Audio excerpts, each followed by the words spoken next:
Bueno, para no demorarnos más, gracias a todos los presentes y disculpas por lo dificultoso de la conexión inicial, que estamos mejorando el tema del micrófono. Bueno, gracias a todos por estar. En el día de hoy, entonces, nos acontece hablar un poco de la utilidad del SPEC en el diagnóstico y cuantificación de hiperplasia condilar con ATM. Estamos reunidos desde la sala de conferencias de Innova en Bahía Blanca, y va a exponer también el licenciado Maximiliano Romero desde Caleta Olivia, que es parte del staff, que ahí están pudiendo ver todo el equipo completo de medicina nuclear, con la doctora Tombesi liderando, el doctor París, la doctora Vania Martínez, la doctora Eloísa Prado, que entiendo que debe estar conectada, ahora vamos a hablar con ella, y tenemos dos técnicas, Rosa Villalba, Daniela Romanos, quien les habla, Diego Gómez, y el expositor Maximiliano Romero, junto con un físico médico que es el doctor Mauro Namías. Bueno, nuevamente reitero, gracias a todos por estar presentes hoy acá con nosotros, gracias por aceptar la invitación. Ahora seguramente después abrimos el conversatorio. Gracias al auditorio virtual. Y bueno, Maxi, avanzamos entonces lo que nos acontece hoy. Quiero en realidad decirles que la idea era empezar a promover un montón de actividades que estamos planeando desde la institución. La institución, como ustedes saben, está preparando el lanzamiento de un nuevo servicio PET, y la idea es aprovechar este lanzamiento de PET y empezar a contar todas las posibilidades y las utilidades que tiene la medicina nuclear en todas las especialidades médicas. La medicina nuclear se compone de cámara gamma y el servicio de PET-CT. Bien, cámara gamma tradicionalmente tiene su larga historia, y PET-CT hace algunos años después empezó. Como ustedes saben, ay, perdón, que hay un teléfono sonando, perdón. En la institución tradicionalmente tenemos una cámara gamma que ya está funcionando. La idea es poder reimpulsar todo lo que se está haciendo desde medicina nuclear de cámara gamma, más todo lo nuevo que se viene. Esta convocatoria, este ateneo, esta charla, es una de las tantas actividades que se está proponiendo desde la institución para acercarnos a los profesionales.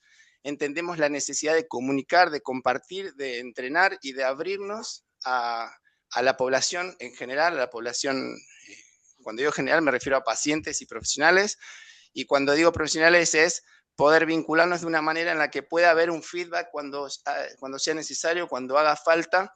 Nosotros ya hace unos años en medicina nuclear hemos empezado a trabajar de forma interdisciplinaria, entonces son muchos los roles que hoy en día se están trabajando y se están manejando, y bueno, esta es una de las actividades que queremos impulsar. Les agradezco nuevamente por estar con nosotros y los introduzco brevemente a la medicina nuclear. Por si hubiera alguien como para recordar, repasar, ¿querés que hagamos la primera diapositiva, Maxi? Vamos. Bueno, la medicina nuclear, como ustedes saben, es tradicionalmente una especialidad médica que utiliza isótopos radiactivos con el fin de diagnóstico y tratamiento médico. El diagnóstico es muy amplio. La posibilidad de hacer estudios en medicina nuclear es súper amplia. Una de las cosas que nos convoca hoy la va a desarrollar Maxi, pero simplemente hacerles la introducción de que nosotros en medicina nuclear hablamos, o se habla comúnmente, de imágenes moleculares o imágenes metabólicas, ¿bien? Es porque nosotros introducimos un fármaco radiactivo dentro del cuerpo del paciente, generalmente por vía endovenosa, aunque existen otras vías de administración también.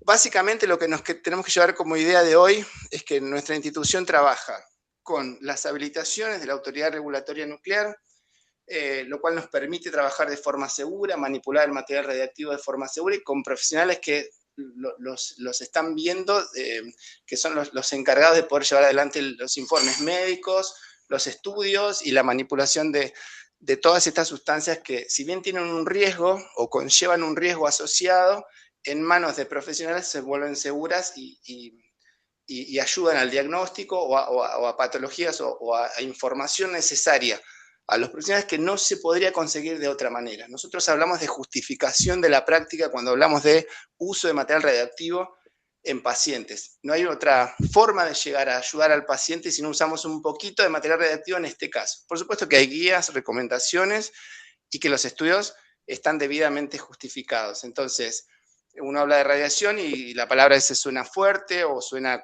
controversial en algunos casos, pero la realidad es que, como les decía, hoy trabajado en manos seguras, con las dosis recomendadas, con la calidad de los equipos en condiciones y con profesionales capacitados, las cosas salen muy bien. Entonces, bueno, llevarnos la idea de que hablamos de justificación, de riesgo-beneficio, de que necesitamos introducir una determinada cantidad acorde al peso de los pacientes de actividad radiactiva y de esa manera obtenemos las imágenes. Bien, dicho a esta introducción, le doy el paso entonces a Maxi para que nos comience a hablar de lo que hoy nos acontece. Adelante, Maxi. ¿Qué tal? ¿Cómo les va? Bueno, antes que nada, quería saber, ¿se escucha bien y si se está grabando? ¿Se está grabando, verdad? Porque ahí el doctor Sí, había... las dos cosas sí. Perfecto. Bueno, vamos a arrancar. Bueno, mi nombre es Maximiliano Romero, soy licenciado en producción de bioimágenes también, especialista en medicina nuclear hace muchos años, del año 2004-2005, que trabajo en el área. Y bueno, esta charla me interesó mucho cuando me invitaron a poder darla, porque eso, digamos, cuando uno piensa en medicina nuclear, generalmente piensa, dice oncología, estudios cardiológicos y óseos. Y la verdad que la medicina nuclear tiene muchas aplicaciones, cada vez más, digamos, hay cosas que se hacen hace muchos años, pero ahora están teniendo como el auge o el boom, porque, retomo algo que dijo Diego, la medicina nuclear usa muy pequeñas cantidades de radiación, para que se den una idea más o menos, el estudio que usa más radiación, que es el estudio óseo, 20, 25, 30 milicurie, pues en dosimetría, si yo la mido, es lo que sería la mitad de una RX de tórax. Entonces, pero bueno, como después de lo que pasó con Chernobyl y la bomba atómica, es como que la palabra nuclear tiene mala prensa. Pero la verdad que con el PET, con el impulso que ha tenido el PET en los últimos 10, 15 años, han surgido y están surgiendo muchas otras explicaciones de la medicina nuclear, que no solamente tienen que ver con los estudios óseos para mama y próstata o con el estudio cardiológico. Por ejemplo, la ATM es un estudio es un trabajo que yo hice con la gente, estuve 8 años trabajando en Neuquén. Bueno, esta presentación surge de ese trabajo y justamente es acercarles un poco que la medicina nuclear tiene otras aplicaciones que no sean solamente las básicas y las típicas. Bueno, un poco acá retomando lo que dijo Diego, un radiofármaco es un compuesto que está unido por dos partes, un isótopo radioactivo y una molécula, y la molécula va a ser el carrier, va a ser lo que me va a guiar la radiación a donde yo quiero que vaya. En este caso, vamos a querer que la radiación vaya a la ATM, a la articulación temporomandibular, bueno, y por eso usamos un fármaco que va a ir a ese lugar para que lo podamos evaluar. Bueno, dicho esto, el contenido de esta presentación es repasar la anatomía y movilidad de ATM, repasar, porque ya todos sabemos cómo está compuesta seguramente, naturaleza y características de la hiperplasia condilar, evaluación del ATM mediante tomografía de resonancia, o sea, hacer un análisis comparativo, y la utilidad del SPEC y su función con la tomografía en el diagnóstico de esta patología y las ventajas que tiene por sobre otras técnicas.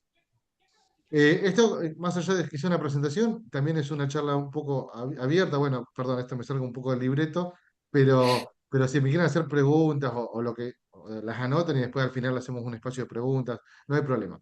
Bien, si las sé responder, las responderé gustosamente.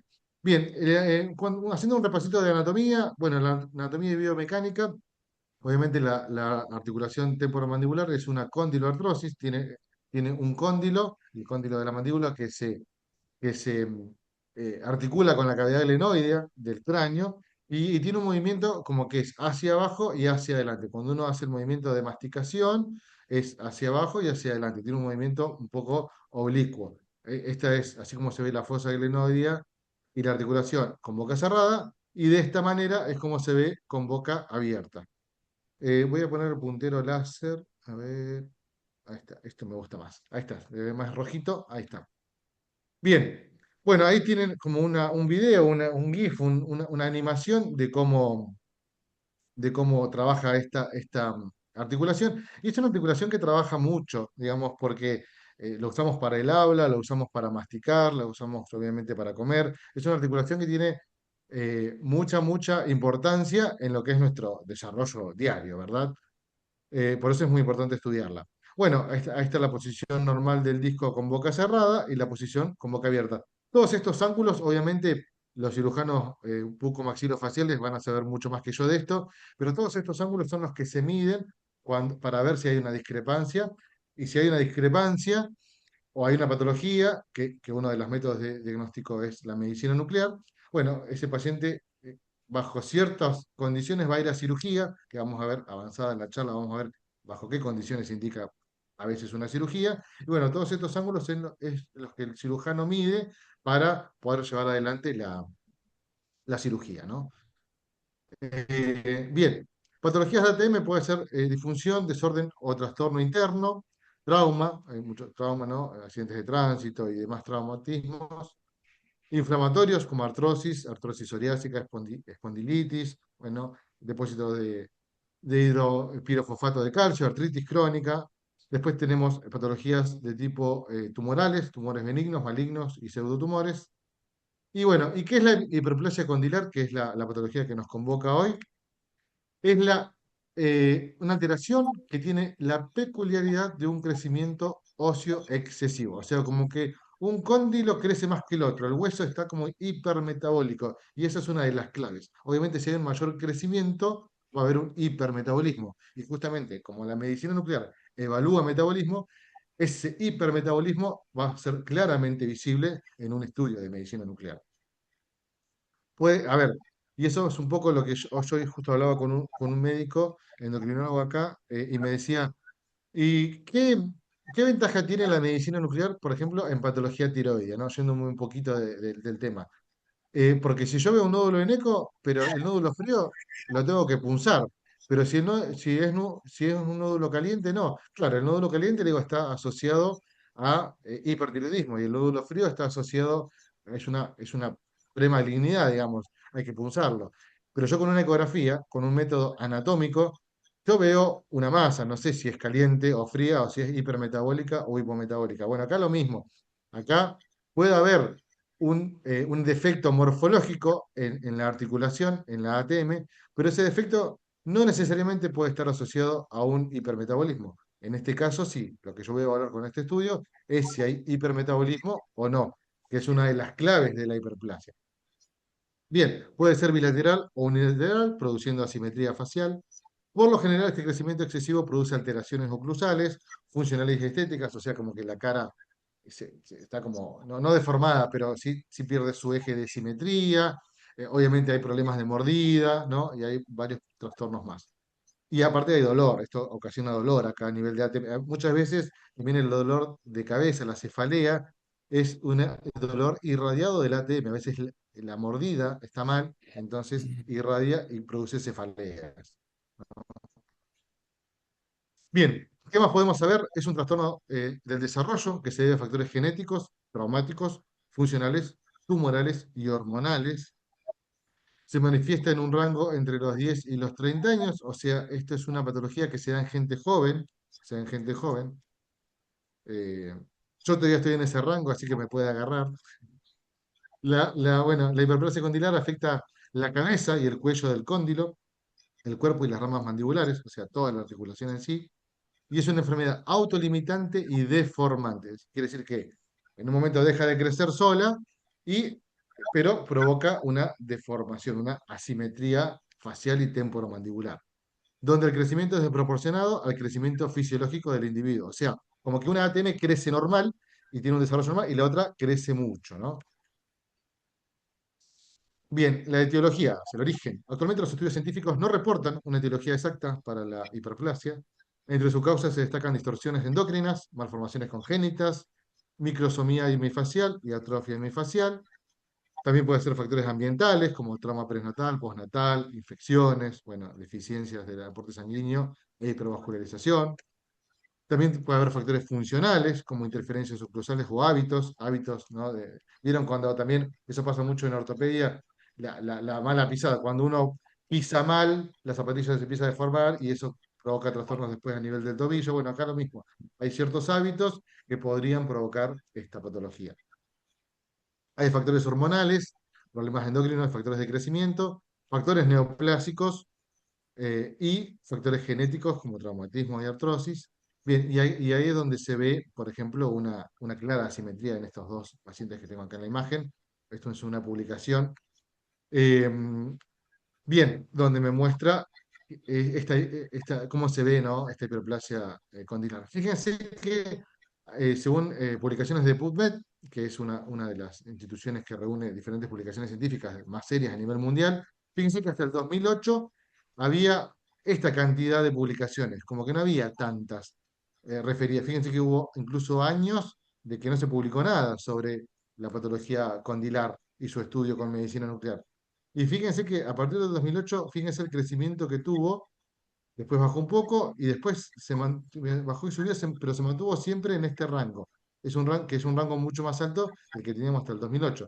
Esto quiere decir que la medicina nuclear empezó a ser observada como una herramienta válida y clave, ¿no? Del 2008 hasta esta parte. Fíjense la cantidad de publicaciones que aumentó, ¿no? De repente del 2008 hacia acá. Bien, en cuanto a diagnóstico por imágenes de ATM, bueno, tenemos la RX, que es de bajo costo y alta disponibilidad. Tenemos la tomografía, que es útil en caso de traumatismo y permite valoración anatómica. Generalmente la tomo se usa para planear una cirugía, no básicamente para ver metabolismo, y ahí lo remarco de nuevo. Bueno, la artroTC es una técnica invasiva asociada a complicaciones, infección, perforación discal. Bueno, no es tan útil como la resonancia. No, la resonancia discal, pero eso no se hace mucho. Y la resonancia que permite el estudio de partes blandas y huesos, que vendría a ser lo más atinado si quiero evaluar la ATM en su conjunto en este punto. Y después tenemos la medicina nuclear, el SPEC, que es el estudio tomográfico de medicina nuclear, más la infusión con CT, que es lo que nos aporta, ¿no? Ahí veremos. Bueno, es muy importante cuando uno va a hacer y ahí ya metiéndome un poco en la técnica, cuando uno va a hacer un estudio de ATM, el posicionamiento. Es muy, porque, a ver, yo puedo generar una falsa asimetría. Si yo al paciente no lo pongo bien posicionado con las dos ATM simétricas, por ahí la asimetría que yo veo en la imagen es una asimetría mentirosa, es por un error de posicionamiento. Y el médico que informa, o puede estar o no en el servicio, pero el médico que ve el estudio, que recibe el informe, no está en el servicio, el médico derivante. Entonces, tiene que confiar en nosotros en que hicimos bien las cosas y que esa hipercaptación que tiene más de un lado que del otro no tiene que ver con el posicionamiento, porque, a ver, para explicarlo de una manera que se entienda, lo que está más cerca del cabezal de la cámara gamma, lo que está más cerca del detector, es lo que más va a captar, porque el fotón va a llegar en más cantidad y más rápido. Ahora, ¿qué pasa si yo tengo una ATM más cerca del detector que la otra? Y va a captar más, pero no porque haya un hipermetabolismo, es porque yo lo posicioné mal al paciente. ¿Sí? Entonces, por eso puse esta imagen, porque es muy, muy importante y yo soy bastante pesado en el posicionamiento. Todo lo que es cerebro y ATM tiene que ser un posicionamiento muy estricto. ¿Sí? Me ayudo muchas veces con los láser que tiene a veces el tomógrafo o el mismo equipo. eh, Bien, y cuando yo hago un estudio de tomografía, haciendo un paréntesis y no hablando ahora de la medicina nuclear, hablando de tomo, y si yo hago después fusión, sí lo voy a tener en cuenta, es cómo hago las reconstrucciones, porque, digamos, esto también es un tema muy técnico, ¿no? Las ATM no están, eh, digamos, siguiendo el plano de la calota. Si yo hago un coronal de calota, no estoy haciendo un coronal a la ATM. Si yo hago un sagital de calota, no estoy haciendo un sagital a la ATM. Entonces yo, cuando reconstruyo esa tomografía, que la voy a usar para fusionar con el SPEC muchas veces, yo la tengo que reconstruir siguiendo, como si fuera un tomografista, siguiendo los ejes y los planos de la ATM, como si reconstruiría una tomo en tomografía computada. Bien, bueno, puedo agregarle también reconstrucciones 3D, tener en cuenta los planos para la reconstrucción. Esto es muy, muy importante, el posicionamiento y cómo reconstruyo después la imagen. Bien, esta es una fractura de cuello condilar.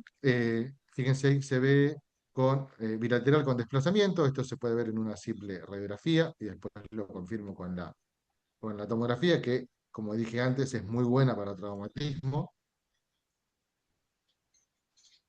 Bien. Después podemos ver también osteomielitis o artritis, ¿no? Signos de patología infecciosa, que también lo puedo ver con algunos signos con tomografía, si la infección afectó al hueso, si hablamos de una osteomielitis, o puedo ver infecciones de parte blanda con resonancia. O sea, la tomografía me va a quedar corta para eso. Bien, después tenemos acá, eh, bueno, osteoartrosis, fíjense, acá, vista a nivel de los cóndilos, de ambos cóndilos, fíjense cómo se ve más hiperdensa esta imagen, ¿no? ¿Sí? Y bueno, fíjense acá dice vista a nivel de la eminencia artículo-temporal. Fíjense que cuando yo hablo de patologías degenerativas, sí la tomografía me va a ayudar, pero como dije anteriormente, la resonancia le agrega que puedo ver el disco también y puedo ver partes blandas. ¿Eh? Bien, bueno, en la técnica de examen esto no me voy a detener porque los que hacen resonancia van a saber mucho más que yo de esto, pero sí mencionar que también es importante la técnica de examen de resonancia. Mi, resonancia se recomienda un campo mínimo de hacerlo en resonadores de 1,5 Tesla, bobina dual, paciente supino, posición de boca cerrada normal, apertura bucal en lo posible y dispositivos de movilidad dinámica, ¿no? Sería cuando yo tengo el equipamiento disponible, por ejemplo, Innova tiene resonancia disponible, bueno, también se podría hacer como técnica complementaria. Yo siempre, cuando hablo de la medicina nuclear no es milagrosa ni salva todo, pero sí es muy complementaria. Y me dicen, la pregunta tramposa es, ¿y es mejor este método que el otro? Y depende. Si yo tengo que evaluar una fractura, no le voy a hacer un SPEC óseo para una fractura. Ahora, si yo tengo que ver metástasis de cáncer de mama, sí. ¿Se entiende? Entonces, bueno, justamente como Innova cuenta con tecnología de alta complejidad, ningún estudio compite con el otro, sino que más bien son complementarios y los estudios complementados dan mucha más información que los estudios por separado. Entonces no está mal hacerle una reso y hacerle un SPEC de ATM. No está para nada mal. Incluso mejora mucho un montón de aspectos. Por eso lo puse, ¿no? Bueno, secuencias específicas para ver parte blanda y hueso. Bueno, la anatomía por resonancia se puede valorar muy bien, tan bien casi como el gráfico que yo les mostré antes. Y bueno, y ahí ya empezamos a ver un poco la parte del SPEC óseo, ¿no? SPEC óseo, bueno, se usa tecnesio 99 MDP, que es un difosfonato, y acá hago una aclaración, ¿no? Digamos, yo les dije en una de las primeras diapositivas, que lo que hacía el fármaco era me llevaba a la radiación a donde yo quería ver. Bueno, el genio que inventó el MDP, el metilendifosfonato, el metilendifosfonato, lo que dijo es, bueno, yo quiero ver hueso, necesito algo que se metabolice en el hueso. ¿El hueso qué metaboliza en la matriz ósea? Calcio y fósforo. Entonces diseñó una molécula que tiene fósforo y esa molécula entonces va a ir y se va a metabolizar en la matriz ósea.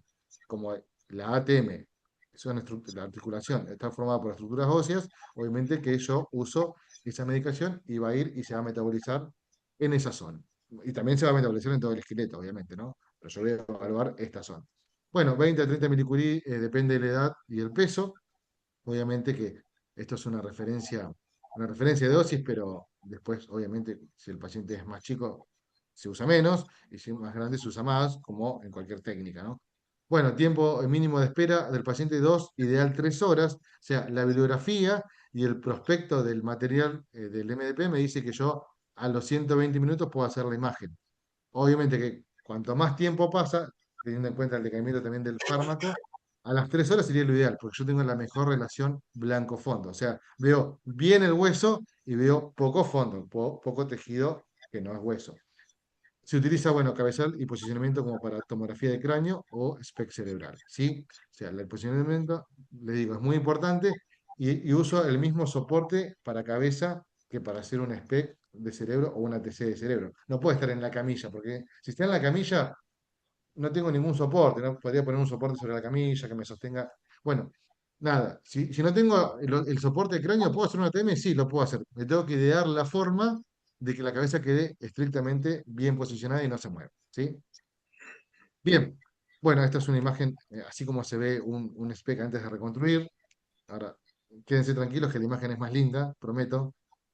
Eh, bien. Bueno, protocolo de adquisición, SPEC y CT. Recuerden que este estudio, como dije antes, son estudios complementarios, no competitivos. Por eso está bueno también, si yo tengo una tomografía o puedo hacer una tomografía de ATM, está bueno poder fusionarla con las imágenes de SPEC. Igualmente, pues leo un poquito la charla. La cuantificación, yo la voy a hacer sobre o sea, la cuantificación que es hacer un ROI en cada área para ver qué valor me tira y en base a ese valor ver qué tan desviado está, si es operable o no operable o demás. Bueno, esa cuantificación la voy a hacer en las imágenes SPEC. La ACT lo que me va a dar es la posibilidad de hacer los rangos para hacer una planificación quirúrgica si necesito. Pero bueno, acá lo que más vale para ver la funcionalidad es claramente el SPEC. Y lo bueno, aprovecho acá antes que me olvide la idea, la medicina nuclear ya hace un tiempo dejó de ser netamente cualitativa y pasó a ser, gracias a Dios, cuantitativa, ¿no? ¿Qué quiere decir esto? Que antes la medicina nuclear dependía mucho del ojo de quien la observaba. Decía, bueno, a mí me parece que capta más, a mí me parece que capta un poco menos.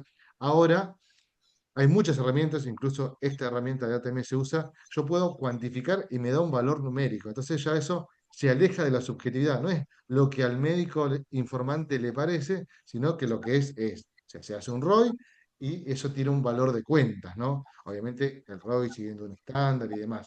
Pero ya la medicina nuclear, por eso también ha crecido mucho en el último tiempo, ha incorporado elementos de cuantificación, que antes también era la pata floja, digo yo, de la medicina nuclear porque dependía mucho de quién la miraba. Ahora, con todas estas herramientas, nos vamos alejando de la subjetividad y vamos yendo más a la objetividad. Bien, bueno, con respecto al estudio SPEC, que se dice tomo, pero es la tomografía de SPEC, ¿no? Bueno, se usa la dosis que dijimos, el fármaco que dijimos, esta es la matriz, 128, el zoom por uno, bueno, no voy a entrar en los parámetros técnicos, eso ya va en los técnicos y médicos que hacemos el estudio, pero bueno, esos tienen Estoy ciertos en el parámetros Zoom, Teresa, técnicos. no puedo hablar mucho. ¿Qué querés?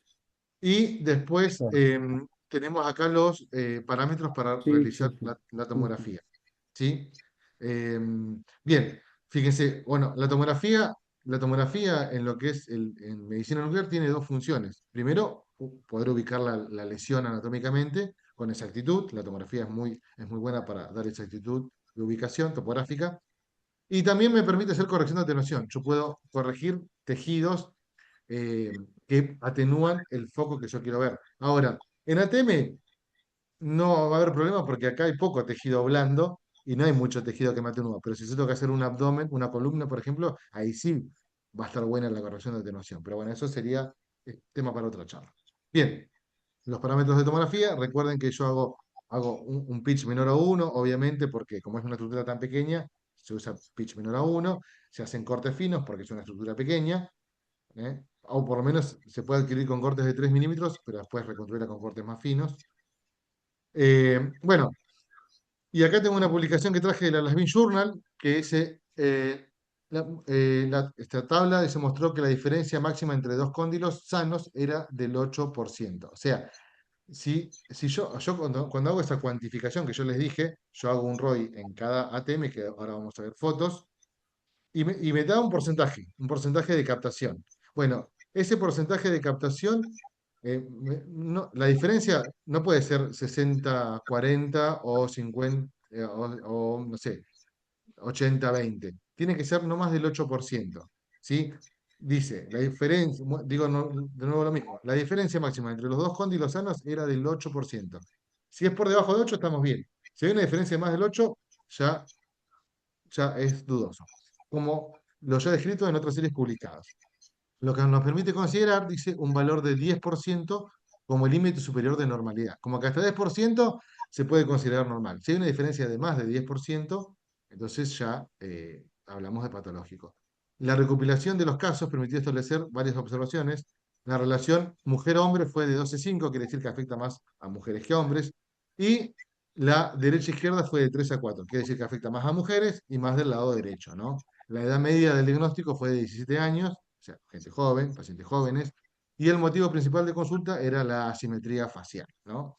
Bien, bueno, eso como dato relevante, después dice otras cosas más en la presentación, después si quieren la presentación se las dejo, ¿no? Yo no tengo problema, pero bueno, eso es más o menos lo más relevante. Y acá fíjense que se estudió edad, sexo, ¿no? Y fíjense que hay más femeninos que masculinos, edades jóvenes, y fíjense que, bueno, a diferencia de 8 estaríamos en normalidad, normalidad 4 2 6 4 4 esta sería una tabla de normalidad, ¿no? Se cuantifica cada ATM, tiene un valor de porcentaje y se hace la diferencia. Y se hace una relación, después que ahora se los voy a mostrar con cuentas a los números esos. Bueno, se confirma que el rango de patología activa, a partir de una diferencia de captación de 10%, es útil y resulta interesante observar que en nuestra serie una diferencia superior al 20% ha implicado siempre una indicación quirúrgica. Quiere decir que hasta los 10 de diferencia, 10% entre una ATM y la otra, puedo considerar normalidad. Del 10 al 20 es patológico y hay que tratarlo. Después del 20 ya podría indicar indicación quirúrgica, tratamiento quirúrgico, ¿no? Fíjense, bueno, acá hay una diferencia del 54%, ya hay condilio, 14 seguimiento, 18 seguimiento, seguimiento, seguimiento, acá seguimiento, ¿no? Con 8. Acá ya condilectomía, y acá también con 52 una condilectomía, ¿sí?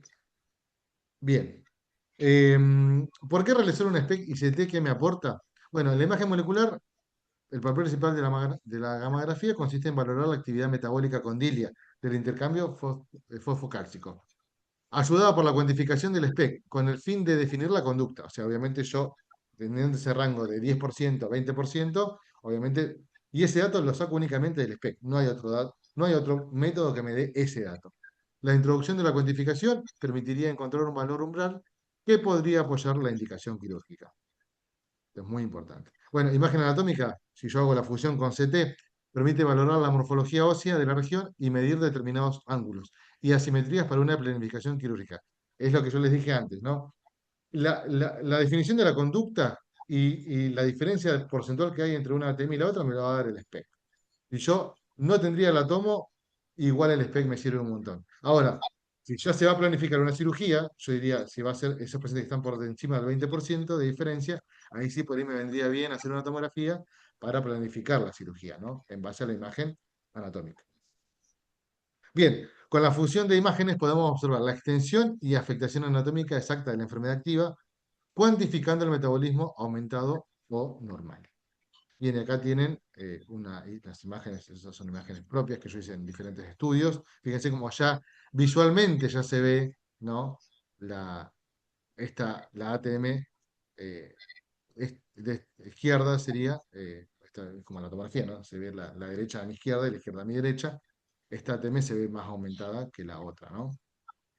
Bueno, acá es una fusión con CT. Acá también, bueno, esta es la misma imagen, pero cambio de color. Acá fíjense que claramente hay un hipermetabolismo en esta. ¿Eh? Bien. Eh, bien, acá, bueno, perdón.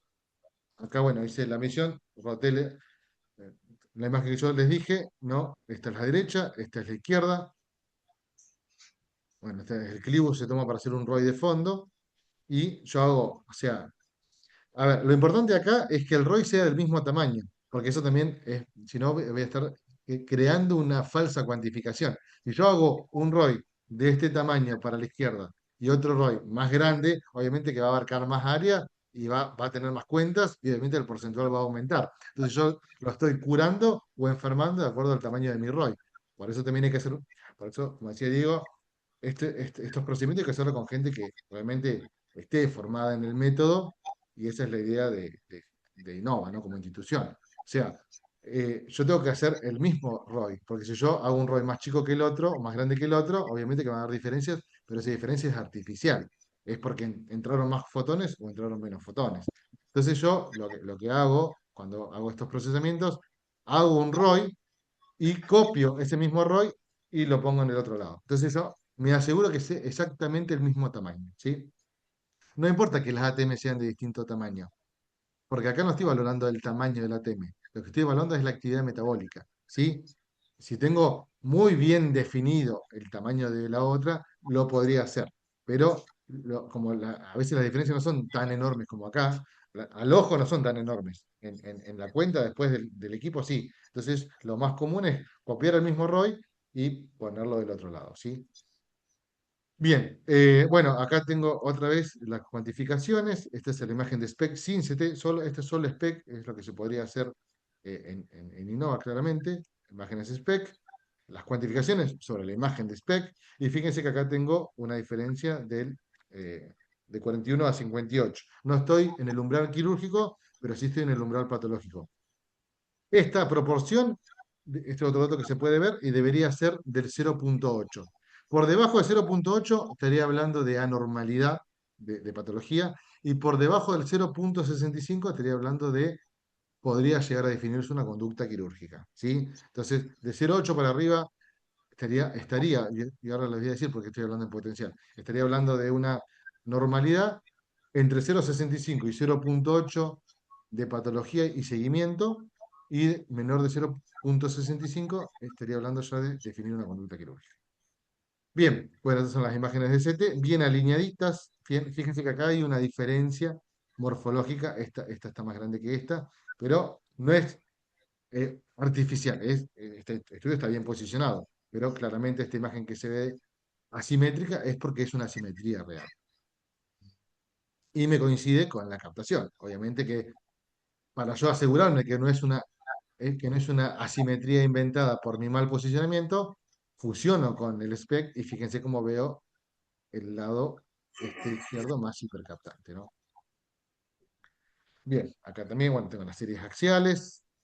Bien, pero, sin embargo, siempre hay un pero. En medicina 2 más 2 no es 4, siempre digo yo. Bueno, hay una publicación reciente o más nueva del Journal de Cirugía Cráneo Maxilofacial que establece una discusión. O sea, está bueno tener estos parámetros en cuenta y demás, pero fíjense las áreas debajo de la curva de este metaanálisis. Este metaanálisis reunió a muchos estudios hechos con medicina nuclear para diagnóstico de ATM y se dieron cuenta que eran bastante dispares los resultados. Si bien hay ciertas guías de referencia, que yo le dije del porcentaje y de la proporción, pero también es necesario individualizar cada caso. Consultar en el servicio. Digamos, este metaanálisis establece que estas conductas dependen también de la etiología, dependen de los temas étnicos, de ubicaciones geográficas, no sé, factores biopsicosociales. Entonces, no se puede establecer una regla estricta. ¿Y eso a qué nos lleva? A concluir de que es muy importante el diálogo con los médicos del servicio. Los médicos derivantes tienen que individualizar cada caso. Mira, che, me dio esto, o me dio el límite, porque los estudios que me dan 50 y pico, bueno, no hay chance, va a cirugía. Los que me dan por encima de 20, ahora, ¿qué pasa si estoy en el límite? ¿Qué pasa si me da 8,4? Bueno, ahí ya es muy importante entonces, no hay una regla estricta, sino que se hace una individualización de cada paciente y un seguimiento de ese paciente y por ahí dice, che, mira, mejor lo complementamos esto con rezo, mejor le hacemos una complementación con CT porque va a ir a cirugía, este no va a ir a cirugía, hagámosle un estudio de acá 6 meses. Se entiende siempre el diálogo con el servicio de medicina nuclear, porque es una herramienta, la verdad que muy valiosa y hay que saber aplicarla. Bien, conclusiones. El tratamiento definitivo de esta patología radica en suprimir el foco de crecimiento de forma quirúrgica. Cuando la patología se encuentra activa, se suele recurrir a la condilectomía. Una vez, perdón, que la patología se ha inactivado, el paciente ya no se encuentra en la etapa de crecimiento y el paciente ya no está en crecimiento, ya es un paciente mayor. Se indica la cirugía ortognática, cuya finalidad es corregir las deformidades de forma definitiva. O sea, primero se hace una cirugía para frenar el crecimiento de ese desmedido. Y después, una vez que ya dejó de crecer ese paciente, se hace la cirugía correctiva. Entonces yo podría decir, bueno, con el SPEC en primera instancia me sirve para ver cuál es la proporción del más, menos 20%, 8%, 10%, y después, una vez que ya el paciente creció y tengo que planificar una cirugía correctiva, ahí sí me vendría bien la resonancia o la tomografía para medir los ángulos y demás. O el SPEC-CT, ¿no? Con fusión tomográfica. Se recurre a la gamografía ósea para establecer el estado activo e inactivo de la enfermedad. Como la captación de tecnesio MDP depende del flujo vascular y la actividad metabólica, el estudio isotópico permite la valoración de la actividad ósea, mientras que la radiología ofrece imágenes de crecimiento antiguo. Y también es muy bueno, acá claro, si bueno, el paciente se sometió a una cirugía.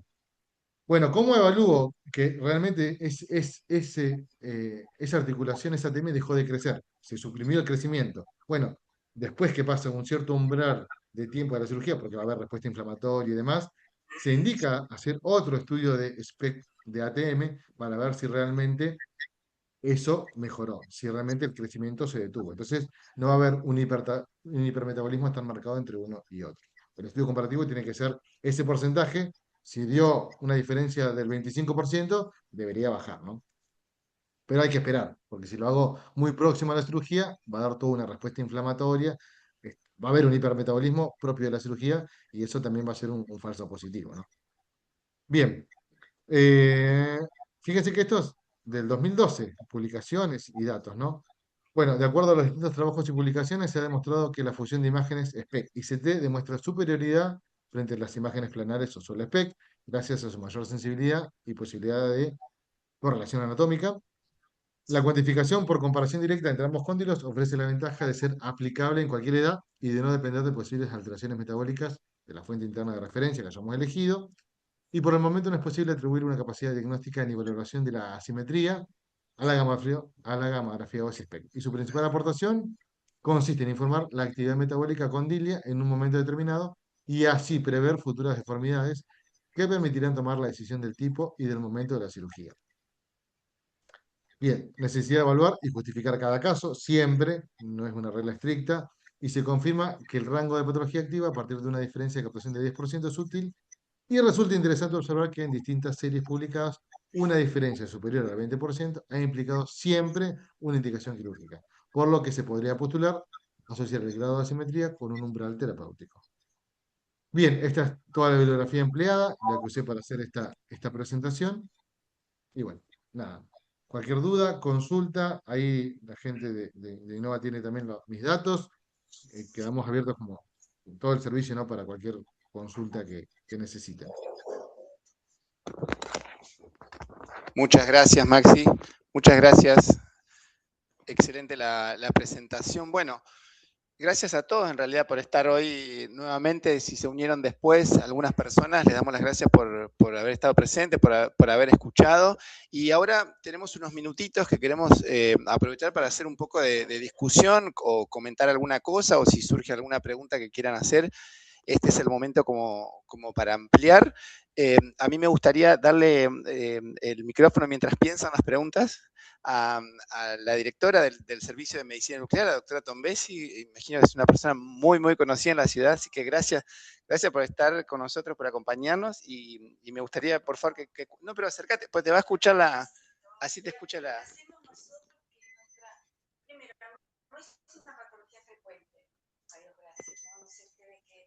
Pero nosotros, hola Maxi, yo inspirada un poco Hola, Marce, por el ¿cómo lugar va? donde me formé, ¿cómo estás? Por el lugar donde me formé y porque estamos muy influenciados con el grupo de medicina nuclear de Boston, con el doctor Treves, podemos hacer la estimación, especialmente en los chicos, de la maduración ósea de cada hemimandíbula, que nos da la proyección, porque hemos tenido chicos de 19 años, creo que el primer paciente que lo vi que era paciente tuyo. Bueno, que era un chico de, si no me equivoco, 19 años. En ese momento sí, 20. 19, 20 años, bueno, tenía una maduración ósea de 10 años. ¿Qué quiere decir eso? Que la expectativa de crecimiento de ese cóndilo era alta, era altísima. Yo no sé cómo te fue con todos esos, pero que bueno, que hay un recurso más en que tomando, haciendo las posiciones como que mostró Maximiliano, una en mi cara, la otra en mi cara, que abarque el cóndilo y la hemimandíbula, y una referencia que es la cuarta vértebra lumbar, nosotros proyectamos con cuentas cuál es la maduración ósea de ese chico, de esa criatura. Bueno, ese es un aporte más que se puede hacer. ¿Sí? Y el otro gran problema que tenemos es cuando es bilateral. Porque ¿cómo estimamos? Porque los dos son captantes, y entonces también ahí en ese caso nos resulta útil poder hacer la proyección de la maduración ósea de cada hemimandíbula. Es eso. ¿Sí? Sí, Marcela, discúlpame. Sí. Cuando vos tenés un proceso degenerativo que te da inflamación, ¿también lo tenés una hipercaptación? Sí, pero para eso está como dijo Maximiliano, la correlación anatomoestructural. Y también él mostró, claro, él también mostró un cóndilo que estaba hiperplásico por la TC, y nosotros por TC no podemos decir si está activo o no. Y eso es lo que nos permite la medicina nuclear, de si hay actividad fisiológica o no hay actividad fisiológica. Porque puede estar agrandado, pero ya no ser activo, y que uno no tiene la expectativa de crecimiento. Tal cual, tal Sí, cual. hay nuevos que tienen que ver con el PET-CT. Cuando tengamos el PET-CT, veremos si, que no están aprobados todavía, pero hay un radiofármaco que es bastante específico y que la doctora Traverso mostró un trabajo hace un tiempo con PET-CT, que hay que leer los artículos, que ellos dicen que es mucho más específico que el MDP. Pero bueno, ese radiofármaco, hasta cuando ella lo presentó hace 2 años, todavía no estaba aprobado y ellos entraron en una metodología, en una sistemática de investigación internacional y pudieron tener acceso a esa medicación. Pero bueno, sería lindo que ustedes cuenten qué experiencia tienen, qué dificultades. Escucha el auditorio virtual. ¿Querés acercarle el micrófono? Sí, cómo no. ¿Querés presentarte? Sí, ¿qué tal? Facundo Peluso es mi nombre. Soy cirujano maxilofacial. ¿Qué tal? Gracias. Espectacular la charla. Recién la doctora dijo, por suerte no es común. Sí, es muy común. Y más común de lo que creemos. Está subdiagnosticado. Pero por nosotros mismos está subdiagnosticado. Eso por un lado. Por otro lado, nosotros cómo trabajamos. Bueno, Carolina, que es mi esposa, hace articulación. Nos peleamos muchísimo porque tenemos formas de ver las cosas muy distintas, por suerte, por suerte. Nosotros en general siempre el diagnóstico lo hacemos primero clínico, pedimos fotos, después hacemos un diagnóstico imagenológico con una tomografía computarizada, idealmente con una reconstrucción tridimensional, y después evaluamos el momento en el que está ese cóndilo con un SPECT. O sea, no empezamos como diagnóstico del SPECT, ¿está bien? Empezamos con un diagnóstico imagenológico. Nuestro SPECT que nos diga que está hiperactivo o no, o con hipercaptación, no hacemos la condilectomía enseguida. ¿Por qué? Porque es una enfermedad autolimitante. Por lo tanto, ¿cuándo se limita? Dios sabrá. Entonces, opción A, hacemos, cuando planificamos la cirugía ortognática, hemos hecho cirugía ortognática junto con la condilectomía, cuando el cóndilo estaba hipercaptante, como en el caso del chico este que nos tocó, que hicimos todo junto, ¿sí? ¿Por qué? Porque sabemos que hacíamos la cirugía y posiblemente nos iba a seguir creciendo. Entonces, directamente, hoy estamos haciendo, al contrario, estamos haciendo al revés. Estamos haciendo la cirugía ortognática, valorizamos, hacemos un seguimiento y si es necesario, hacemos la condilectomía. ¿Por qué? Porque consideramos que la condilectomía, mejor dicho, consideramos que la mejor articulación es la que no se aborda, no se toca. ¿Sí? Esa es nuestra forma de trabajo. Condilectomía puede ser shaving.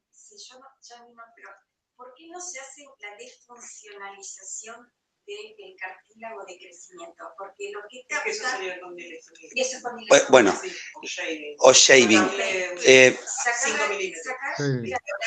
Ahí, claro, no, perdón. Igual pero histológico. Pero desde el punto de vista histológico se han observado nódulos de crecimiento hasta 1 centímetro en el cuello del cóndilo. Por lo tanto, en algunos casos, lo que se hace no es el shaving, sino la condilectomía completa. ¿Sí? Entonces, que ahí hago agua, no sé si depende de la captación, si se hace un shaving o una condilectomía completa baja, me quedaría en el tintero, tendría que verlo, ahora tendría que estudiarlo, pero en realidad la decisión depende del crecimiento y el desarrollo del maxilar. O sea, si tenemos un maxilar verticalmente hiperdesarrollado, lo que hacemos es una condilectomía baja porque compensamos altura. No sé si me entienden. En cambio, si no es tan alto, pero sí está en crecimiento, hacemos un shaving que es de 5 milímetros con recontorneo de la cabeza condilia. Perfecto, sí, ahí yo aclaro algo al doctor, gracias porque dio pie para eso. Yo, a mí, bueno, todo lo que es, por ejemplo, SPECT cerebral para adicciones y todas las aplicaciones de psiquiatría, y todo lo que es ATM, también, yo cuando llegué en urgencia no hacemos. Cuando los cirujanos maxilofaciales empezaron a ver los resultados, yo hacía 3, 4 por semana de ATM. Por eso pudimos hacer un estudio un trabajo de investigación. Así que es bastante común, bastante común. Después, bueno, por ahí las herramientas no se utilizan o se prefieren otras cuestiones, o como dijo el doctor, está subdiagnosticada, pero es una patología bastante frecuente. Y después eso, la gran ventaja que tiene la medicina nuclear, como dijo la doctora Tombesi, es que no siempre la imagen morfológica o sea, la hiperplasia o el agrandamiento de algo me va a indicar que es un hipermetabolismo. Puede ser una masa que creció un montón, pero ya no está metabólicamente más activa. Entonces eso también es un punto por ahí que tiene la medicina nuclear a favor, ¿no? Después habló algo de factores etiológicos. Yo lo tomaría como diagnóstico diferencial, el osteoma, el osteocondroma, la elongación, algunas cositas que... Nosotros tuvimos un caso de un osteocondroma en apófisis coronoide que tuvimos que pedir un SPECT precisamente porque la señora había sido operada de un cáncer de colon y teníamos miedo que es una metástasis y en realidad era un osteocondroma de apófisis coronoides que se había trabado en el arco cigomático. Una cosa también muy, muy rara. Está acá el estudio hecho. ¿Ah, sí? Sí. ¿De medicina nuclear también? Sí. No me recuerdo que... No, para revisar. No, porque bueno, también queríamos juntar los casos. Está bien. Y ver qué nos pasó, qué nos pasa. Así que esto queda abierto. Y una... Por lo menos nuestra Sí, experiencia después local. nosotros lo tenemos. Ha hecho la suya, pero por eso sería lindo que juntemos toda la experiencia, qué vieron, qué vimos nosotros. Y siempre es lindo tener los números de uno, ¿no? Porque es la experiencia de uno, o del grupo. Así que acá se está abierto a todos los que quieran, ¿eh?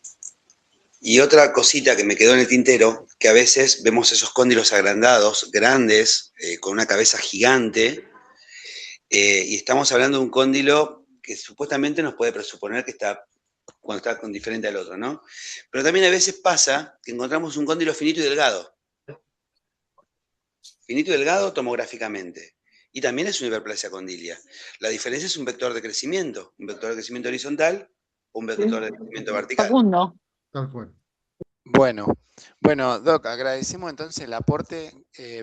Si hay alguna pregunta más en el auditorio virtual, ¿alguien que quiera preguntar algo en este momento?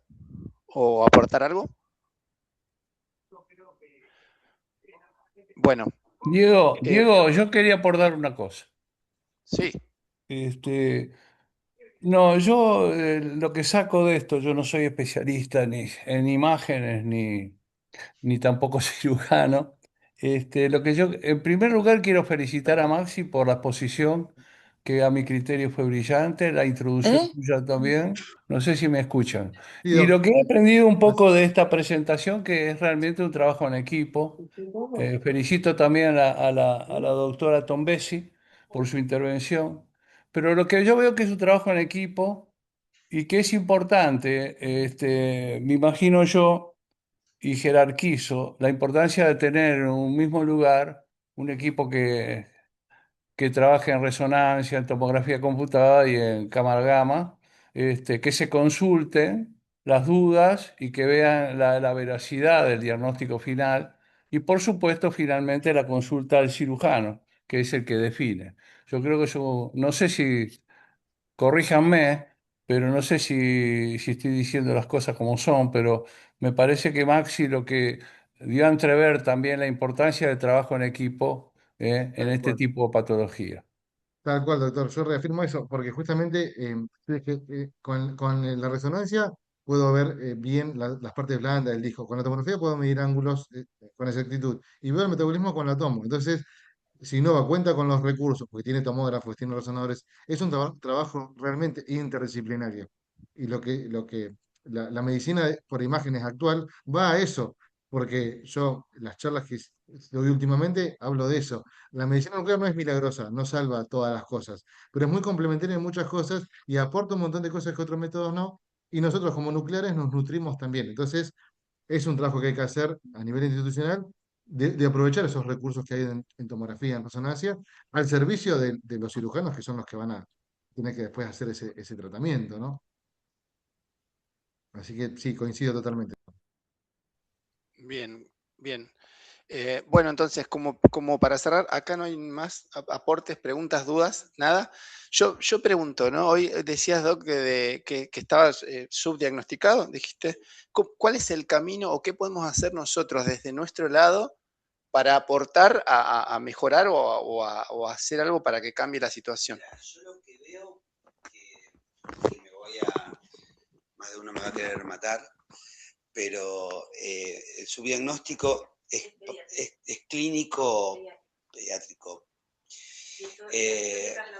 Bien, o van al ortodoncista y le dicen, tengo la línea media, se me desvió la mandíbula, bueno, te acomodamos los dientes. No es diente, es hueso. O sea, entonces hay un subdiagnóstico, pero de nosotros mismos, de los odontólogos, y a veces de los mismos pediatras,